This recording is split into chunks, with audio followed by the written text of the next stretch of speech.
begin this morning by asking, does anyone enjoy a parade? Oh, I hate parades, right? I don't know. I do. I like parades.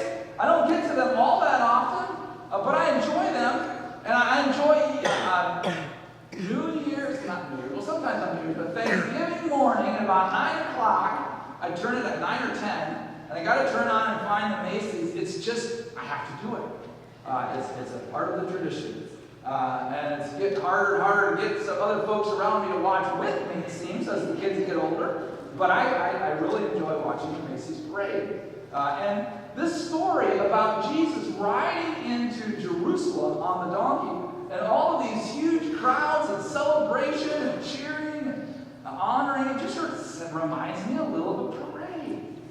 Jesus getting closer and closer to the city, the masses of people increasing in size the closer he got. Now, sometimes on Palm Sunday, I will talk about how the story from the life of Jesus looks ahead a few days to the arrest, trial, and ultimately death of Jesus on the cross. That's appropriate too on Palm Sunday, but it also gives a little bit different feel to the message. This morning, I want to focus more on the celebration, what was going on in the people as Jesus came into the city, and even how it relates to the way we perceive or celebrate, or maybe not so much, Jesus in our own lives. Now, I really wish that somehow, some way, we could all just get into a bus and drive to Jerusalem on the first Palm Sunday and experience for ourselves some of that incredible day. It must have been exciting to be there in person. These huge crowds, Jesus, this growing band of people walking down the winding road from the Mount of Olives, past the Garden of Gethsemane, across the Kidron Valley, and up through the great eastern gates into the city of Jerusalem. It would be a parade that we would never, ever forget.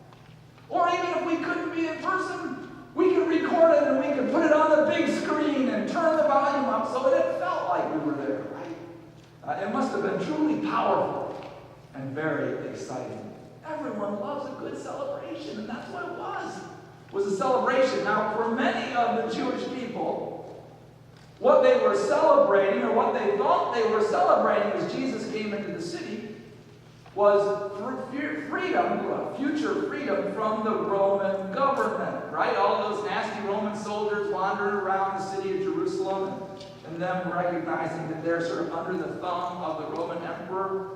And so Jesus' triumphant entry into Jerusalem for them was an opportunity to get excited and shout with excitement and praise for God about what they were hoping Jesus was going to bring.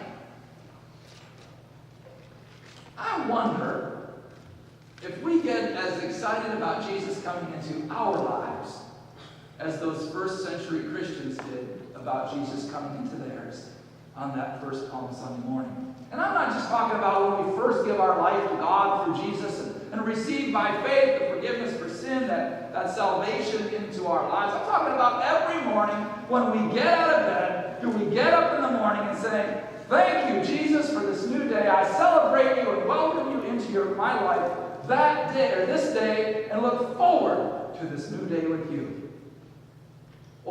And we're all like this sometimes, we're just trying to roll out of bed.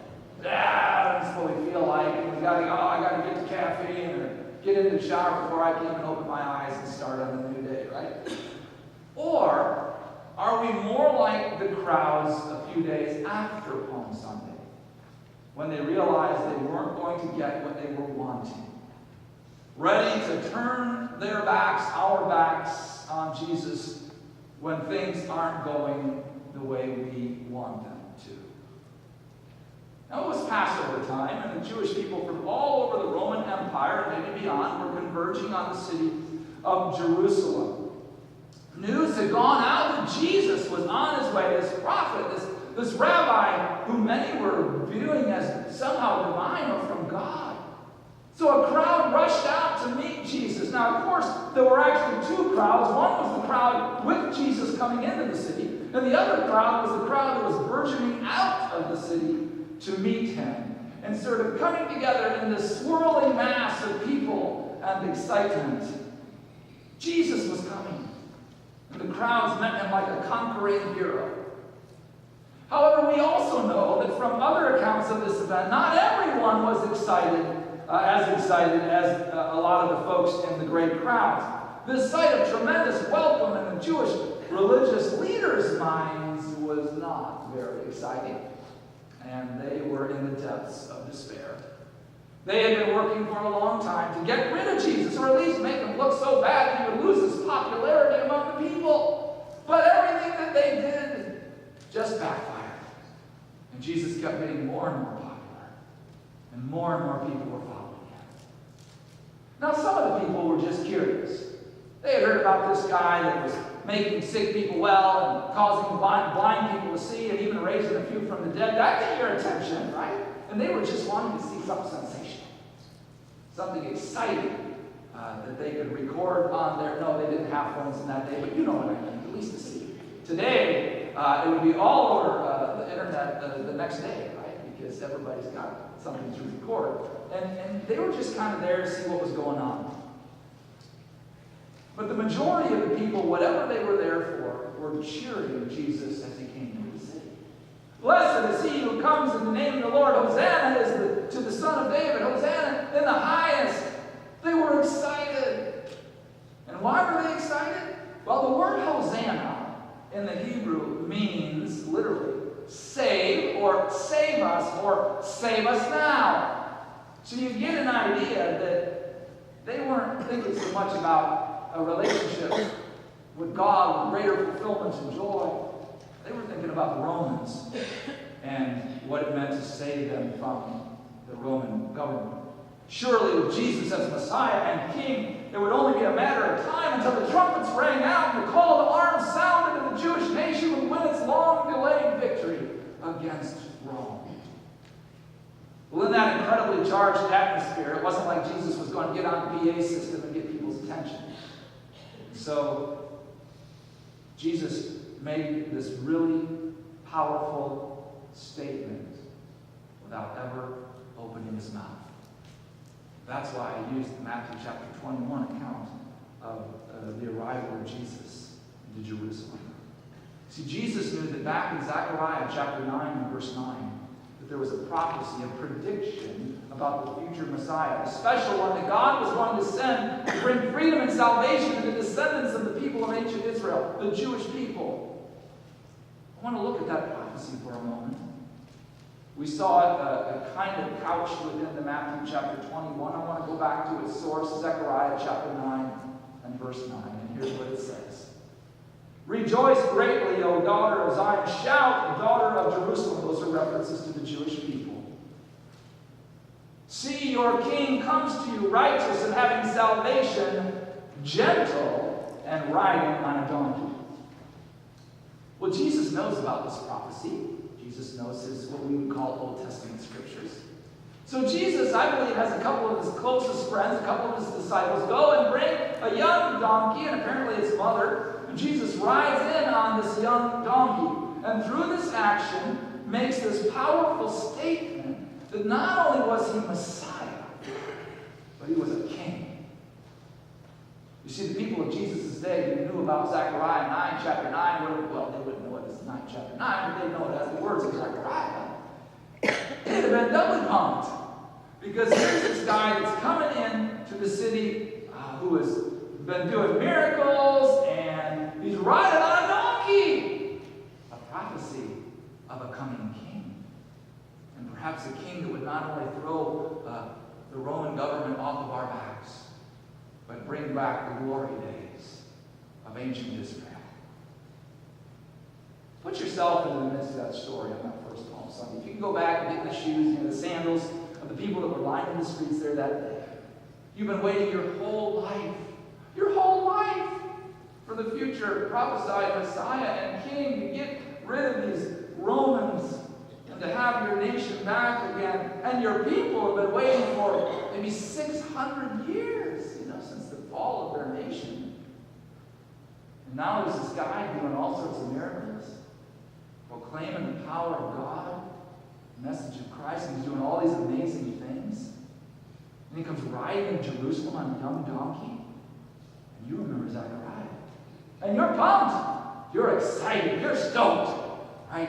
You're ready. Ready for the uprising. But Jesus was also making another statement by riding into town on a donkey. Now, we typically think of donkey as kind of a lowly animal, you know, the Ford Pintos or the Chevy Chevettes of his day. But actually, in the eastern part of the ancient world, to the east of the Roman Empire, it was considered very noble. Kings, princes, and judges rode upon donkeys. A king rode on a horse when he was bent on war. But he rode on a donkey when he came to peace. Zechariah said that the king would be gentle and riding on a donkey. And I believe Jesus deliberately fulfilled that prophecy to make the point that he did not come to fight wars and lead the people into battle, but that he had come for a very different purpose. We know that purpose as bringing salvation to the world, forgiveness of sin, and reconciliation with God, and gentleness, humility, and peace. Not necessarily peace in the world, but peace within, and that peace that we've been talking about over the last month or so.